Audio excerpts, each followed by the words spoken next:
দেখো বন্ধুরা, এইগুলো কি চিনতে পারছো? এগুলো হচ্ছে মাশরুম। তাই এই মাশরুম আজকে আমি রান্না করব চিংড়ি মাছ দিয়ে। চলো কিভাবে রান্না করছি সেটা তোমাদের সাথে শেয়ার করি। এই চিংড়ি মাছ দিয়ে মাশরুম মাশরুমগুলো কেটে নিলাম, এবার ভালো করে ধুয়ে নেব।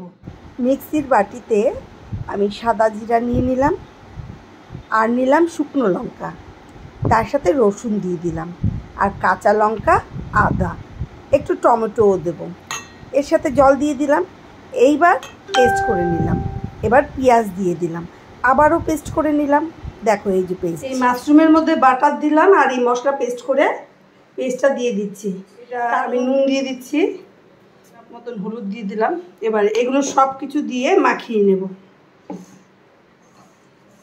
এই যে মাখা চোখা হয়ে গেল, এবার আমি 10 মিনিট ঢেকে রেখে দেবো। চিংড়ি মাছ এর মধ্যে আমি একটু নুন দিয়ে দিচ্ছি আর হলুদ দিয়ে দিচ্ছি।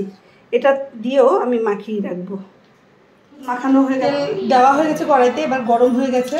কালো জিরা ফোড়ন দিলাম, কালো জিরা দিয়ে দিলাম, তার সাথে কয়েকটা কাঁচা লঙ্কা চেরা দিয়ে ভাজা হয়ে গেছে। এবার আমি পেঁয়াজগুলো দিয়ে দিলাম, কুচানো পেঁয়াজ। পেঁয়াজটা বাদামি বাদামি ভাজা হয়ে গেছে। পেঁয়াজগুলো বাদামি কালার করে ভেজে নিচ্ছি। এর মধ্যে এবার আমি দিয়ে দিচ্ছি চিংড়ি মাছ।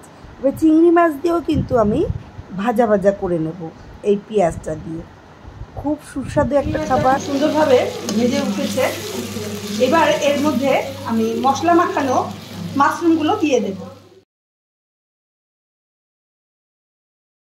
এটা খুব ভালো করে চিংড়ি মাছ দিয়ে মিশিয়ে নিতে হবে। 5 মিনিটের জন্য ঢেকে দিয়েছিলাম। এইবার দেখো কতটা জল বেরিয়ে গেছে।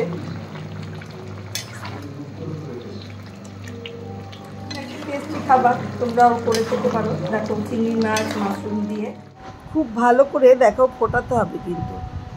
এই যে ফুটিয়ে নিচ্ছি, তারপর এর মধ্যে কিন্তু একটু ঘি গরম মশলাও কিন্তু দিতে হবে। সেটা লাস্টে দিয়ে তারপর চেপে রাখবো। যাই হোক, এখন তোমাদের একটুখানি দেখানোর চেষ্টা করছি। সকলেই জানো হয়তো মাশরুমটা কিন্তু খুব উপকারী একটা খাবার, শরীরের জন্যও খেতে পারো। আমার রেডি হয়ে গেছে, ঘি গরম মশলা দিয়ে আমি এবার নামিয়ে ফেলেছি। তাই তোমরা যদি তোমাদের ভালো লাগে তোমরা একটু কমেন্ট করে জানিও। সকলে ভালো থেকো, সুস্থ থেকো, টাটা।